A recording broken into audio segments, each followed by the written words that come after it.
Audio.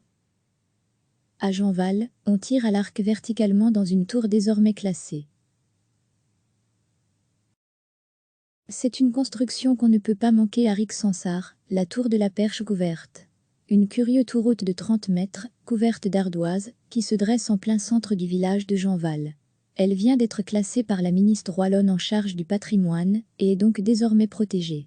C'est un des 2 derniers exemplaires de ce genre d'édifice encore debout en Wallonie, la seule encore en activité. On y pratique le tir à l'arc vertical. C'était une activité qu'on pratiquait beaucoup en extérieur dans les villages.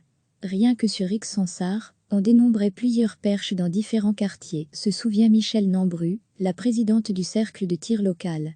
L'idée est de toucher, avec ces flèches, des cibles placées en hauteur, sur une perche, ici, à 27 mètres de haut.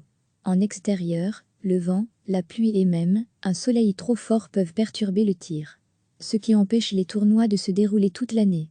Ici, ce sont 4 ouvriers originaires de Wavre qui ont voulu tirer toute l'année. En 1928, ils ont demandé à pouvoir construire cette perche couverte. Ils ont commencé les travaux, jusqu'au moment où ils n'ont plus eu assez de sous. Ils ont alors demandé à Auguste Lannoye, le patron des papeteries qui venait de s'installer à Jeanval, s'il pouvait les aider financièrement, raconte Michèle Nambru.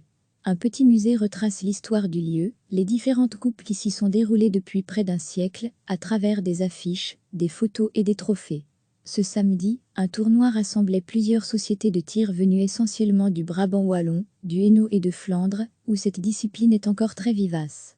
Une centaine de tireurs, hommes et femmes et de tous les âges, ont passé l'après-midi dans la petite salle de café attenante à la tour, en attendant de pouvoir tirer, dans une ambiance conviviale.